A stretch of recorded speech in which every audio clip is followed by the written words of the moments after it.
Hi guys, I'm Christine, and I'm going to show you how to search for aquatic macroinvertebrates here at our pond. So, macroinvertebrates are things that we can see with the naked eye without using a microscope. I have a couple tools to help me. I have my net that I'm going to be scooping up the goop, as we call the muck at the bottom of the pond. I also have a couple keys. These are things that are going to show you what you're finding. And then I have two containers. One I'm going to fill up with water ahead of time, and one that I'm gonna be pouring whatever I scoop out with my net into so that I can search. So let's go ahead and head over to the pond.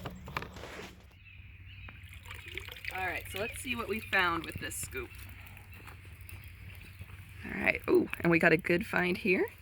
So this guy has a lot of different names. I call him a water scorpion, but you might also hear them called needle bugs or water walking sticks. And these guys are moderately tolerant of pollution. And it's a little hard to see because he looks like a stick, but these guys are carnivores. So with these two grasping front legs that look kind of similar to a praying mantis, they will grab their prey. They have a probing mouth part that they will stick into their prey and suck out all of the insides. So these guys are not something you'd want to mess around with if you were a teeny tiny bug, but they're pretty much harmless to us. So we're going to go ahead and put him in the container where we're going to be doing our collection. And you can see we also already have a damselfly larva hanging out here. You can recognize them by their 3 tails. I just emptied my net into one of our containers. This way we're not just emptying it onto the ground and possibly exposing these guys to dying out here instead of being in the water. And we're gonna see what we found. So I saw some movement when I first dumped it in, and oh, look at this guy right here. So this is a dragonfly nymph. These guys start their life underwater, and even though he looks like a spider, he doesn't have enough legs, and he will be one of those beautiful dragonflies flying around once he finishes going through metamorphosis.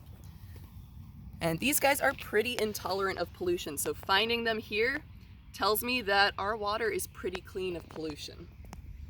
I'm gonna look through. I thought I saw some more movement.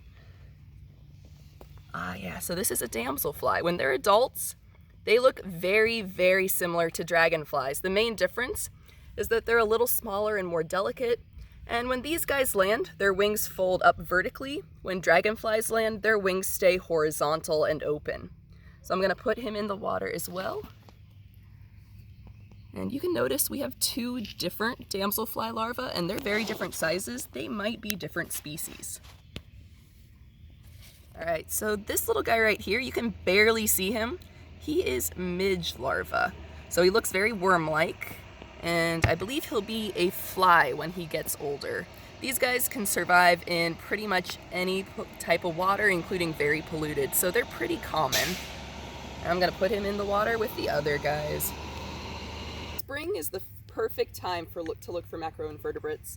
These guys are starting to hatch out of their eggs, and they're going to be spending the next couple of months going through metamorphosis for the most part.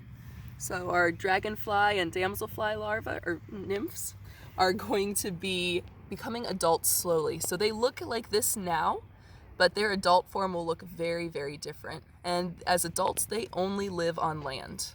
They do not return back to the water, except to lay their eggs, and then they still stay above the surface. So we caught a wide variety of creatures here in about 20 minutes.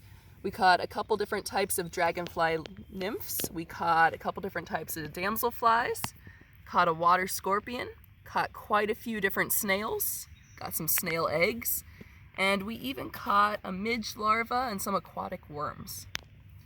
So this is something that you can do on your own at any body of water, and we just want to say thank you for supporting Joy during this difficult time, and we'll see you soon.